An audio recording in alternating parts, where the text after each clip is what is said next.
Hi everyone, this is Caroline. In today's video, I'm going to talk about Hulu Live. Hulu Live is a new streaming service that is watching live TV on your TV or on your smartphone or tablet.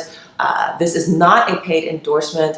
I am not compensated by Hulu, nor do I receive any free services other than the free trial period that everybody gets. But I'm going to talk about Hulu Live in terms of the different devices you can watch it on. So I'm going to talk about Chromecast. I'm going to talk about the Roku.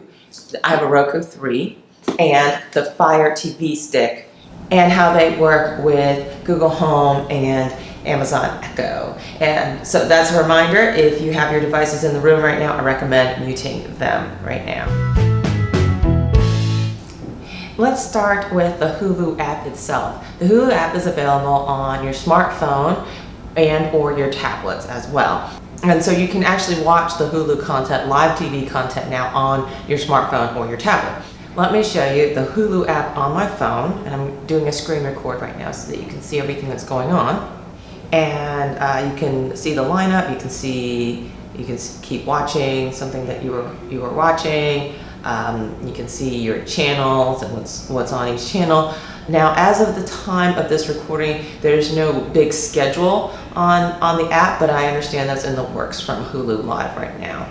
So let's hit keep watching. I was watching an episode of Big Bang Theory, and I'm going to hit play. It's going to start playing on my phone, but what I'm going to do is I'm going to hit something called cast, and I'm going to cast to Alvin, which is my Chromecast on my TV. And here is the show on my TV.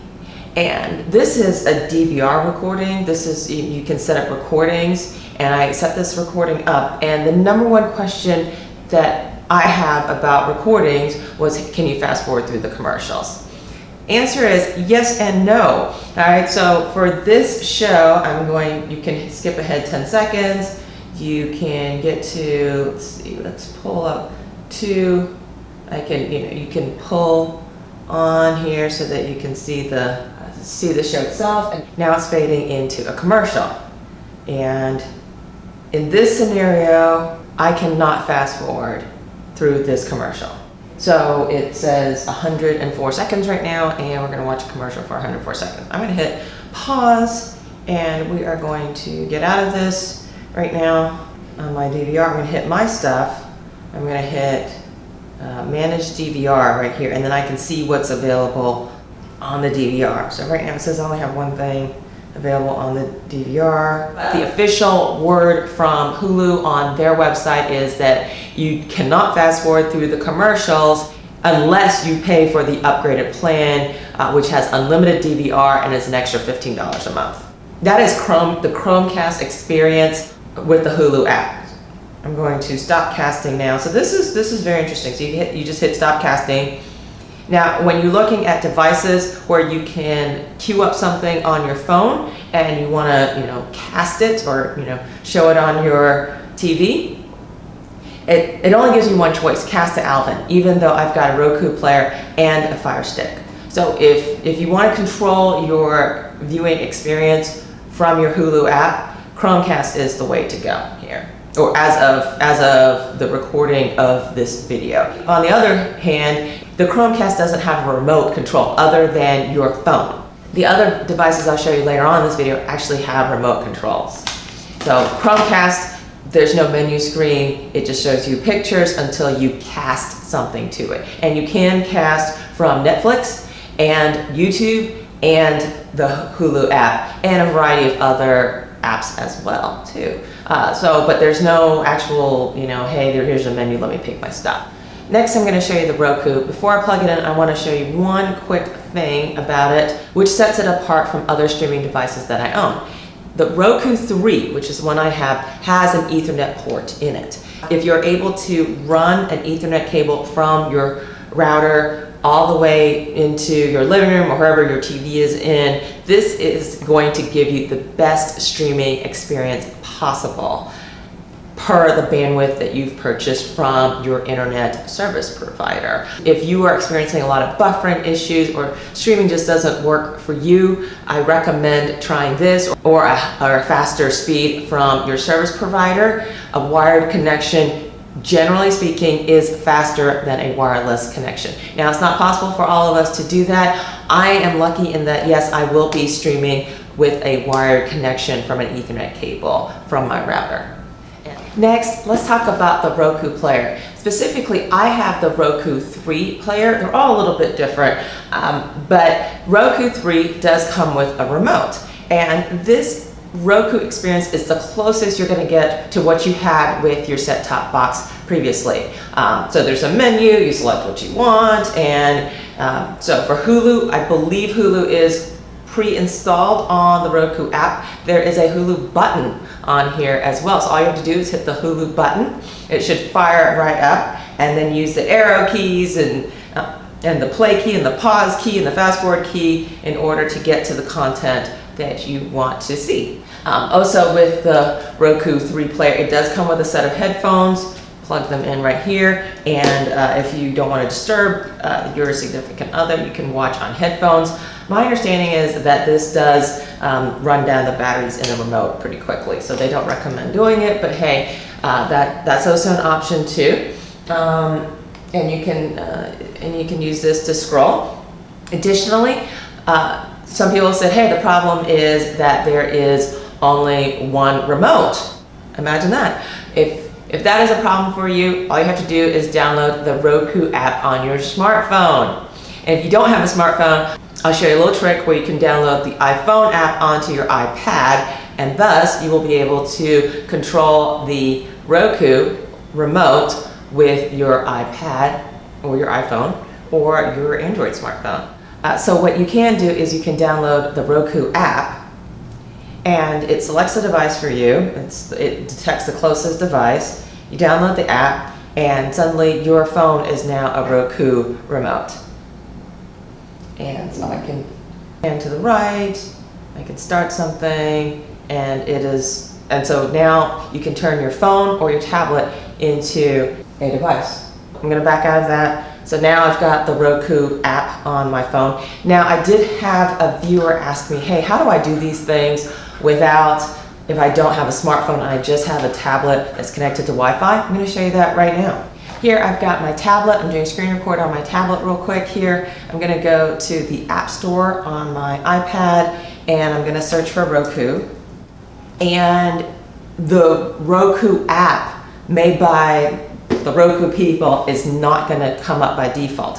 What you have to do is you have to hit filters, the arrow next to filters, and you need to hit supports and do iPhone only right here. And then the real Roku app will become available to you. I'm going to hit get. It's going to download the Roku app, and it's going to work in a vertical fashion, but as if this is an iPhone device. So this is the workaround if you do not have a smartphone and only a tablet on Wi-Fi. You can get iPhone apps on your iPad by simply selecting filter iPhone only, and then let's open the Roku app here, and I'm going to accept terms of service. It's going to search for my Roku device, and I see it right here. And now I can make selections using my iPad as a remote. So I thought you would enjoy that little tip and trick right there. So that is the Hulu Live experience on Roku. It's all based on a remote, either the physical remote or a remote on one of your devices. Now we're moving on to FireTV Stick. Now, FireTV Stick is a little bit like the Roku in that it has a remote, a physical remote.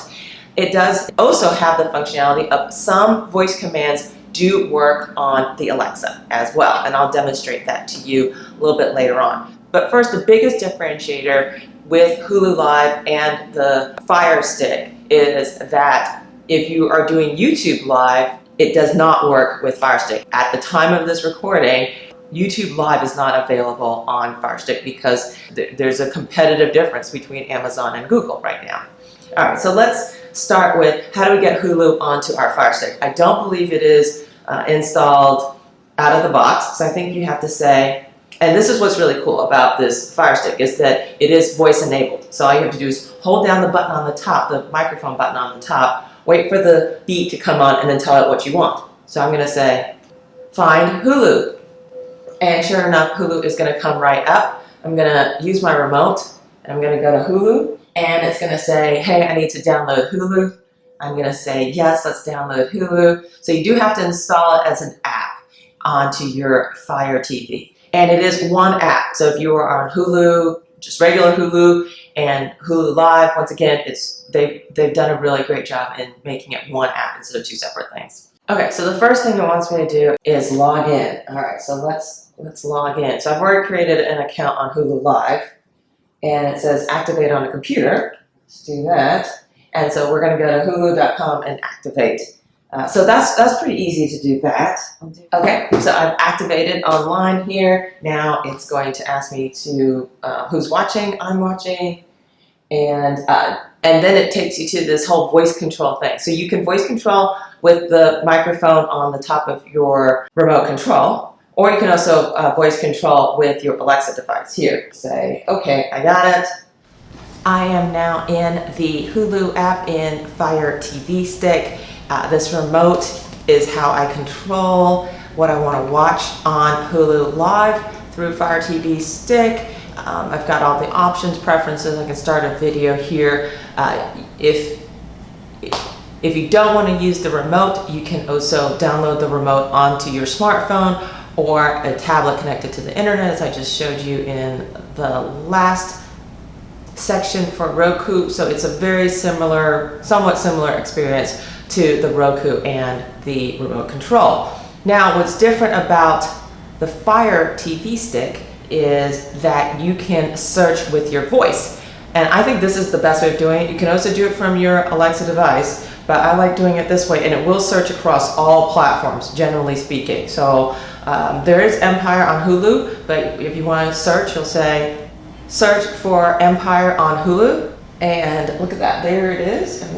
And I'm still in the Hulu app here. So that was pretty cool that I can search for content on Hulu. But if you have content that's exclusive to Hulu, that you know is exclusive to Hulu, you can just start it up with the voice remote. So you can say, search for Handmaid's Tale. And here's how it works with your Alexa devices. I'm no longer in the Hulu app right now. I'm just doing a search on all of Fire TV. But I can say, Alexa, play Handmaid's Tale. Getting The Handmaid's Tale from Hulu. So it goes back into Hulu, pull up The Handmaid's Tale right here. So that's pretty cool. You can also say, Alexa, stop Hulu.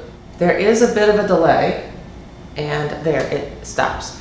So I do have another video where we talk more about Fire TV Stick with Alexa. I'll link to that below. This is mostly talking about Hulu and how we interact with Hulu on the Fire Stick. So I really like the voice remote here, and there are commands you can do on Alexa as well. That's the Fire TV experience with Alexa. Please subscribe. I hope you enjoyed this video. I don't recommend buying all three devices here, but I bought them so I could show them to you, my subscribers, so please subscribe. And hopefully I've shown you the differences, and now you can choose which streaming device is best for you. Thanks for watching. See you next time. Bye.